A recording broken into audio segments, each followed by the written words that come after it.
যেসব মহিলাদের বাচ্চা হতো না, আমার বাবা তাদের জন্য ওষুধ তৈরি করত। কিন্তু যে ঘরে সে মহিলাদের নিয়ে যেত, সেই ঘরে একমাত্র আমার বাবা আর তার চাকর ছাড়া আর কেউ যেতে পারতো না। কিন্তু আমার যখন বিয়ে হলো, তখন আমারও কোনো বাচ্চা হলো না। তখন বাবাকে বললাম, আমার জন্য ঔষধ তৈরি করে দাও। বাবা তখন খুব কঠিনভাবে বারণ করে দিল।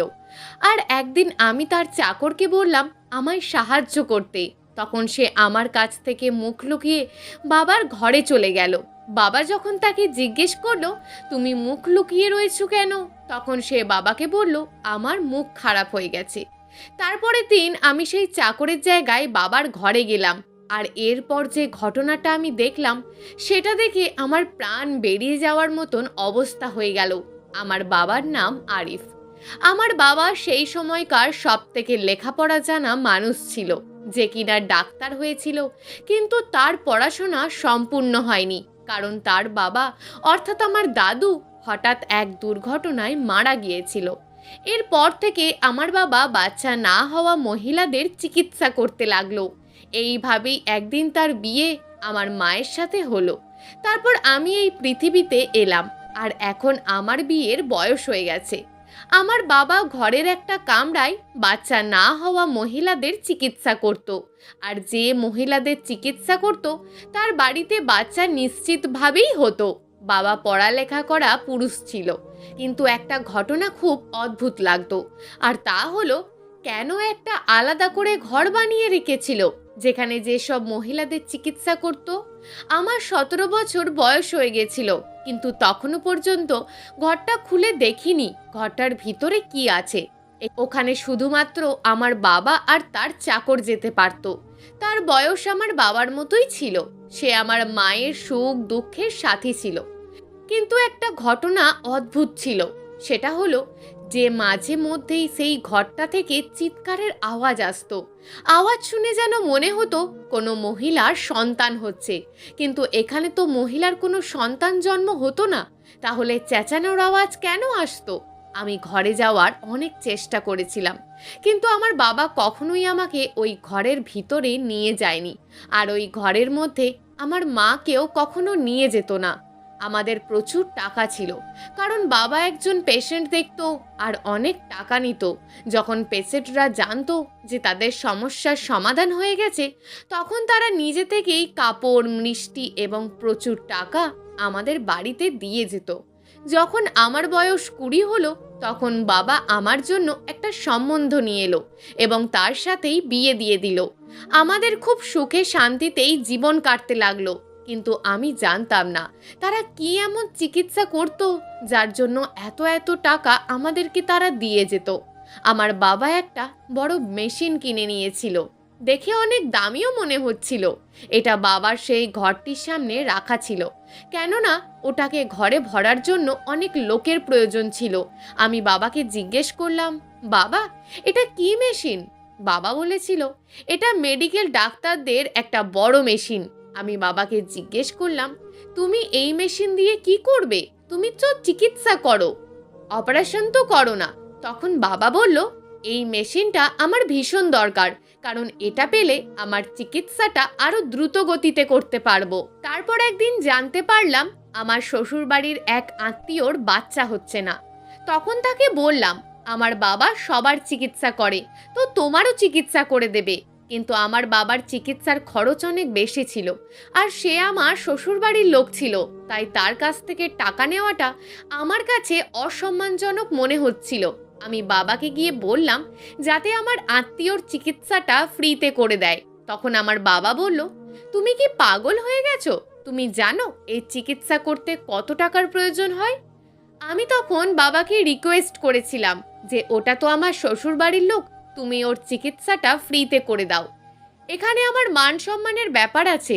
তখন বাবা বলেছিল, আমি যদি চিকিৎসা করি তখনও তোমার মান সম্মানের ব্যাপার হতে পারে, কারণ আমার চিকিৎসার পরও যদি তার বাচ্চা না হয়, তাহলে তোমার মান সম্মান যাবে। আমি বাবাকে বললাম, এখনো পর্যন্ত যতজনের চিকিৎসা তুমি করেছো, সকলেরই তো সফলভাবে চিকিৎসা সম্পন্ন হয়েছে। তাহলে আমার শ্বশুরবাড়ির আত্মীয়র কেন সফল হবে না? আমি অনেক কষ্ট করে বাবাকে রাজি করালাম। আমার সাথে মাও বলল, মেয়ের শ্বশুরবাড়ি বলে কথা, চিকিৎসাটা তুমি ফ্রিতেই করে দাও। মায়ের কথাটা শুনে বাবা চিকিৎসা করতে রাজি হয়ে গেল। তখন আমি মাকে জিজ্ঞেস করলাম, মা, বাবা যে ঘরটায় চিকিৎসা করে সেই ঘরটাতে তুমি কখনো গেছো? মা আমায় বলল, ঘরটা যখন তৈরি হচ্ছিল তখন আমি ওই ঘরটাতে গিয়েছিলাম। ওই ঘরটার মধ্যে কিছুই নেই, শুধু ডাক্তারদের কিছু জিনিসপত্র আছে, একটা টেবিল আছে আর 2-4টে আলমারি আছে। কিন্তু যদি ঘরটার মধ্যে এগুলোই থেকে থাকে তাহলে বাবা সেই ঘরটাতে কাউকে যেতে দেয় না কেন? এর কিছুদিন পর আমার আত্মীয়ের চিকিৎসা হয়ে গেল। তাকে গিয়ে আমি জিজ্ঞেস করলাম, ঘরের মধ্যে তোমাকে কি এমন করলো?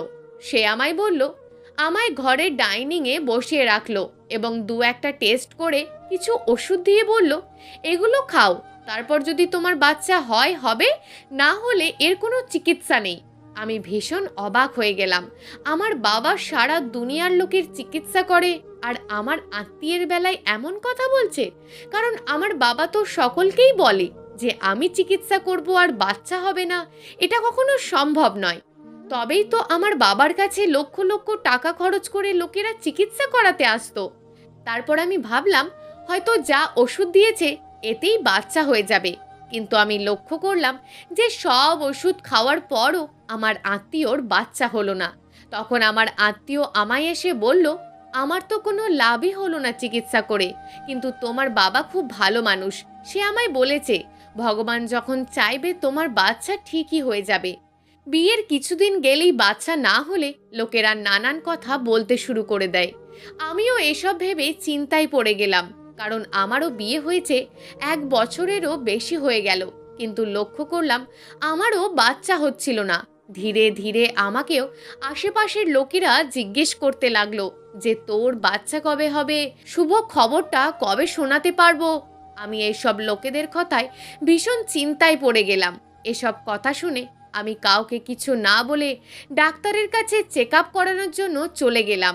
ডাক্তার নানা রকম পরীক্ষা করে আমায় বলল যে 2 দিন পর রেজাল্ট জানাবে। আমি তখন ডাক্তারকে বললাম, টেস্টের রেজাল্ট নিতে আমি আসতে পারবো না, আপনি আমাকে ফোন করে জানাবেন। তখন ডাক্তার বলল, ঠিক আছে, আমার নম্বরটা নিয়ে নাও। ডাক্তারটা খুবই ভালো ছিল। সে বুঝে গিয়েছিল যে আমি বারবার লুকিয়ে বেরোতে পারবো না ঘর থেকে। ঠিক 2 দিন পর ডাক্তার আমায় ফোন করে আমার রিপোর্টের ব্যাপারে বললেন। উনি আমাকে বললেন যে আমার মধ্যে কিছু সমস্যা আছে, যার জন্য আমি কখনোই মা হতে পারবো না। এই খবরটা জানার পর আমি সারা রাত কেঁদেছিলাম এবং খুব চিন্তায় পড়ে গিয়েছিলাম। আমার স্বামী যখন আমায় জিজ্ঞেস করলো কি হয়েছে, তখন আমি তাকে বললাম যে না, কিছু হয়নি। আমি ভীষণ দুঃখ পেয়েছিলাম, কেননা আমি কখনো ভাবিনি যে আমার সাথেই এরকম হবে। তারপর একদিন আমার গ্রামের একটা মেয়ে আমার কাছে আসলো। সে বলল যে তোমার বাবার কাছ থেকে চিকিৎসা করিয়েছিলাম, আজ আমার কাছে 2 জোড়া বাচ্চা আর আমি আজকে ভীষণ খুশি। সে আমার বাবাকে অনেক ধন্যবাদ দিচ্ছিল এবং অনেক প্রশংসা করছিল আর বলতে লাগলো ভগবান ওনার হাতে জাদু দিয়ে পাঠিয়েছে, উনি যারই চিকিৎসা করেন তারই বাচ্চা হয়ে যায়। আমি ওই মহিলার কথা শুনে ভীষণ খুশি হলাম আর মনে মনে শান্তিও পেলাম। সে আমাকে বলল, আমার 12 বছর পর্যন্ত কোনো বাচ্চা হয়নি, তোমার বাবার কাছে চিকিৎসা করলাম যখন, তখন বাচ্চা হয়ে গেল। সে আরও বলল, তোমারই তো বাবা, তুমি তো সব কিছুই জানবে। যখন সে আমাকে এই কথাটা বলল তখন আমি অবাক হয়ে গেলাম। আমি জিজ্ঞেস করলাম যে সব কিছু এই কথাটার মানে কি? সে বলল, এই চিকিৎসাটা কিভাবে হয় এটাই। তখন আমি তাকে বললাম, তুমি জানো, কিন্তু আমি তো এই চিকিৎসার ব্যাপারে কিছুই জানি না। সে কথা ঘুরিয়ে নেওয়ার জন্য বলতে লাগলো, বাদ দাও, বলে আর কিছু বলল না। আমার বাবা যারই চিকিৎসা করত 1 মাস পর্যন্ত চিকিৎসা করত। আমি ঠিক করেছিলাম আমার এই সন্তান না হওয়ার ব্যাপারটা আমি আমার স্বামীকে জানাবো না। আমি মনে মনে ঠিক করলাম আমি শুধু বাবাকেই জানাবো আর বাবার কাছ থেকেই চিকিৎসা নেব। তারপর আমি বাবার কাছে চলে গেলাম। বাবা সকাল সকাল ভীষণ ব্যস্ত ছিল। বাবা ওই ঘরেই বসেছিল, বাইরে আসেনি, আর আমার সেই ঘরে যাওয়ার অনুমতি ছিল না। বাবা মাকে সেদিন 5 ঘন্টা অপেক্ষা করিয়েছিল। আমি ভীষণ রেগে গেলাম। এরপর আমিও তাকে বললাম, বাবা, আমারও কিছু সমস্যা আছে, বাবা আমায় জিজ্ঞেস করলো, কি সমস্যা, পয়সা দরকার? আমি বললাম, পয়সা দরকার নেই।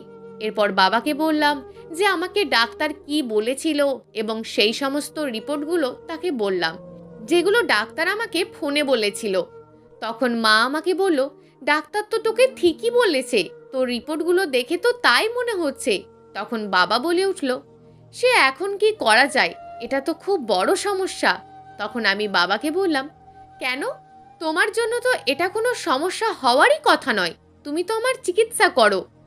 তখন বাবা বলল, এই ধরনের কথা যদি আর একবার আমায় বলেছ, তাহলে আমার থেকে খারাপ আর কেউ হবে না, আমি তোমার চিকিৎসা করতে পারবো না। আমি জিজ্ঞাসা করলাম যে কেন তুমি আমার চিকিৎসা করবে না?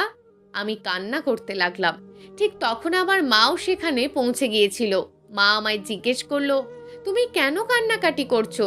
বাবা সেখান থেকে কথা ঘোরানোর জন্য আমায় বলল, তুমি একদম চিন্তা করো না, তুমি যেটা চাইছো আমি তোমায় এনে দেব, সব কিছু সময় হলেই পেয়ে যাবে, যখন ভগবান চাইবে তখন সেটা তুমি ঠিকই পেয়ে যাবে। যাও, তুমি ঘরে গিয়ে বসো, আমি তোমার জন্য খাবার নিয়ে আসছি। এসব শুনে মাও সেখান থেকে চলে যায়। বাবা তখন আমায় আবার ডেকে বলতে লাগলো যে খবরদার, তুমি আমাকে চিকিৎসা করানোর জন্য একদম বলবে না, এই কথাটা নিজের মাথার মধ্যে ভালো করে ঢুকিয়ে নাও। আমি মনে মনে ভাবছিলাম, আমাকে বাবা কেন এরকম কথা বলছিল? প্রথমত তো আমাকে সেই ঘরের মধ্যে যেতে দিত না, যখন আমি আমার আত্মীয়কে তার কাছে পাঠিয়েছিলাম তাকেও সেই ঘরের মধ্যে যেতে দেয়নি, আর তার চিকিৎসাও করেনি। তখনও আমার বাবার কিছুই যায় আসেনি। আর আজ যখন আজকে আমার ওই একই সমস্যা হচ্ছে, তখনও বাবা আমার চিকিৎসা করতে চাইছে না। এর মধ্যে কোনো একটা ব্যাপার তো আছেই। তাহলে কি আমার বাবা সব মিথ্যে কথা বলে? সে কি চিকিৎসার ব্যাপারে কিছুই জানে না? না না, তা কি করে হবে? কারণ বহু লোকেরই তো চিকিৎসা আমার বাবা করেছেন, আর তারাও সন্তানের মা হয়েছে। তাহলে আমার বা আমার আত্মীয়র বেলায় কেন চিকিৎসা করতে চাইছেন না? এরপর আমার শেষ সম্বল ছিল আমার বাবার চাকর। যখন আমি বাবার কাছে কান্না করছিলাম, সেই সময় সেই চাকরটি আমায় দেখে নিয়েছিল এবং পরের দিন আমায় ফোন করে বলল যে তুমি কান্না করছিলে কেন, তোমার কি সমস্যা হয়েছে? সেও আমাকে খুব ভালোবাসতো এবং খুব স্নেহ করত। আমি তাকে আমার সমস্যার সব কিছু বলে দিলাম এবং আমি তাকে বললাম যে আমাকে সাহায্য করো। কিন্তু সে বলল যে আমি তোমাকে সাহায্য করব না, কারণ এই কাজটা আমার ভুল মনে হয়। আমি বললাম, তার মানে কি? সে আমাকে বলল, এই মানেটাই আমি তোমাকে বলবো না। তারপরের দিন সে মুখ বন্ধ করে বাবার কাছে চলে গেল। বাবা জিজ্ঞেস করলো, তুমি মুখ বেঁধে কেন রেখেছো? তখন সে মিথ্যা করে বলল যে তার মুখে কিছু সমস্যা হয়েছে, তাই মুখ চাপা দিয়ে এসছে। তারপর ওখান থেকে বেরিয়ে চাকরটা আমায় বলল, কালকে ঠিক আমার মতো করেই তুমি মুখ বেঁধে বাবার ঘরে প্রবেশ করবে, আর বাবা তোমাকে কিছু জিজ্ঞেস করবে না, কারণ মুখ চাপা দেওয়ার ব্যাপারটা আমি তোমার বাবাকে বলে দিয়েছি, এজন্য তোমাকে সে কিছু জিজ্ঞেস করবে না। আমি বললাম, আমার খুব ভয় লাগছে। কিন্তু সে আমাকে বলল যে এটা তোমাকে করতেই হবে, আর তুমি সেখানে গিয়ে দাঁড়িয়ে থাকবে, কোনো প্রশ্ন জিজ্ঞেস করলে মাথা নাড়িয়ে জবাব দেবে। কাল এমনিতেও তোমার বাবার পেশেন্ট আছে, এরকম চাপ নেই, একজনেরই শুধু অ্যাপয়েন্টমেন্ট আছে, তো তুমি সব কিছু নিজেই জানতে পেরে যাবে, তোমার সব কিছু প্রশ্নের উত্তরও পেয়ে যাবে। আর তোমার মা যখনই এই সমস্ত ব্যাপার জানতে পেরে যাবে, তখন তোমার মাকে বলে দিও আমি চিরজীবনের জন্য এই কাজ ছেড়ে চলে যাচ্ছি, আমি আর এই কাজ কখনোই করব না। এই কাজে অনেক পয়সা রোজগার করা যায়, কিন্তু অনেক সমস্যাও হয়। আমি ঠিক তার কথা মতো পরের দিন মুখ বেঁধে চলে গেলাম। বাবা আমাকে কোনো কথা জিজ্ঞেস করলো না। ঘরটার ভিতর থেকে দেখলাম পুরো অপারেশন থিয়েটারের মতন পরিবেশ ছিল, বড় বড় মেশিন ছিল। ঠিক তখনই সেই অ্যাপয়েন্টমেন্ট নেওয়া মহিলাটি রুমে প্রবেশ করলো এবং বাবাকে তার সমস্ত রিপোর্ট দেখাচ্ছিল। তার রিপোর্টেও ঠিক একইভাবে লেখা ছিল সে কখনো মা হতে পারবে না। তখন বাবা তাকে জিজ্ঞেস করলো, তুমি কি এসব কিছু করতে প্রস্তুত? সে বলল, হ্যাঁ, আমি সব কিছু করতে রাজি, কারণ আমি এই সমাজে টিটকারি আর সহ্য করতে পারছি না। আমার যেমন করে হোক একটি বাচ্চার খুব দরকার। আমি বুঝতে পারলাম যে আমার বাবা এই বড় বড় মেশিনের মাধ্যমে এদেরকে টেস্ট টিউব বেবির চিকিৎসা করিয়ে থাকে। আমি এটাও বুঝতে পেরেছিলাম সমাজের হাতে টিটকারি থেকে বাঁচার জন্য তারা এই টেস্ট টিউব বেবিটা নিতে রাজি হয়ে যেত, আর লক্ষ লক্ষ টাকাও আমার বাবাকে দিয়ে যেত। বাবার সাথে মহিলাটি আরও কিছু কথা বলে সেখান থেকে চলে গেল। আমি ঠিক তখনই আমার মুখ থেকে ঢাকাটা খুললাম এবং বাবা আমাকে দেখে চমকে উঠল এবং রেগে গেল। আমি বুঝতে পারলাম এজন্যই আমার বাবা চিকিৎসা করতে চাইছিল না, কেননা সে চাইতো না যে আমার বরের বাচ্চা ছাড়া অন্য কারোর বাচ্চাকে আমি জন্ম দিই, যাকে আমি জানি না পর্যন্ত। তখন বাবা আমায় বলতে লাগলো যে মা, আমি যেটা করছি সেটাকে তুমি ভুল ভেবো না, কেননা এরাও তো বাচ্চাই, আর এই বাচ্চাগুলো এই দুনিয়ায় আসার অধিকার আছে। আমি যদি কোনো ভুল কাজ করে কোনো মহিলার জীবনে সুখ ফিরিয়ে দিতে পেরেছি, লোকেরা তাকে খারাপ মেয়ে বলা বন্ধ করে দিয়েছে, এর থেকে ভালো কথা আর কি হতে পারে? সাধারণ মানুষ আজও টেস্ট টিউব বেবির বিরুদ্ধে, কেননা তারা এটা ভাবে এটা পরের বাচ্চা। হ্যাঁ, এটা পরের বাচ্চা, কিন্তু আমি মহিলাদের বলে দিই সবটা। আমার কাছে কোনো রাস্তা থাকে না। আমি বলে দিই যে আমি তার পেটে যে বাচ্চা জন্ম দিতে চলেছি সেটা তার বরের নয়, বরং অন্য কারোর বাচ্চা, অন্য কারোর ছোট্ট প্রাণ। আমি মহিলাদের সব কিছু বলে দিই যে এছাড়া আর কোনো রাস্তা নেই। আর এই কাজগুলো আমি মহিলাদের থেকে লুকিয়ে করি না, এরা আমার সাথে যোগাযোগ করে, সেজন্যই তো এত টাকা দিয়ে যায়।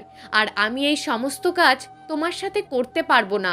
আমি আমার বাবাকে বললাম, আমি জানি না তুমি ভুল করছো না ঠিক করছো, কিন্তু তোমার চাকর আমাকে দিয়ে তোমার কাছে এই কথা বলতে পাঠিয়েছে যে তোমার সাথে শেয়ার করতে চায় না, সে এই কাজ ছেড়ে চলে গেছে। আমি জানি না সে কাজগুলো আমার বাবা ঠিক করছিল না ভুল করছিল। আমি সেখান থেকে চলে এসেছিলাম। আমার কেমন একটা অনুভূতি লাগছিল, সাধারণ মানুষের সামনেই বাবা নিজের প্রাণের ঝুঁকি নিয়ে এই কাজগুলো করছিল। আর কাল যদি কেউ জানতে পারে তাহলে সে রেগে গিয়ে আমার বাবাকে জেলে পর্যন্ত ভরে দিত। আর তখন আমার বাবা কি করত? তাই এই ঘটনার পর আমার বাবাও সেই কাজ করা বন্ধ করে দিয়েছিল। হতে পারে তার সেই প্রিয় চাকরটি চলে যাওয়ার জন্য একা একা সেই কাজটি আর করতে পারছিল না, তাই হয়তো কাজটিকে চিরদিনের জন্য ছেড়ে দিয়েছিল। তারপর আমি আমার বরকে কল করে বলেছিলাম যে আমি কখনো মা হতে পারবো না। সেটা শুনে সে চুপ করে গিয়েছিল। সে বলল, ঠিক আছে, যা হবে দেখা যাবে। এরপর 4 বছর হয়ে গিয়েছিল। আমার এখনো পর্যন্ত বাচ্চা হয়নি, কিন্তু আমি ভগবানের কাছে প্রার্থনা করি, কারণ ঈশ্বরের প্রার্থনা করলে তা কখনো ফেরত আসে না। ঈশ্বর কাউকে ফিরিয়ে দেন না। একদিন না একদিন তিনি আমার কথা শুনবেনই। ওনার আশীর্বাদে আমি একদিন ঠিকই মা হব। প্রিয় দর্শক, এই গল্পটা আপনাদের কেমন লাগলো তা অবশ্যই একটি কমেন্ট করবেন। আর যদি গল্পটা আপনাদের ভালো লেগে থাকে তাহলে ভিডিওটিতে একটি লাইক করে দেবেন এবং এই ধরনের ভিন্ন স্বাদের গল্প শোনার জন্য চ্যানেলটিকে অবশ্যই সাবস্ক্রাইব করে আমাদের সঙ্গে যুক্ত থাকুন।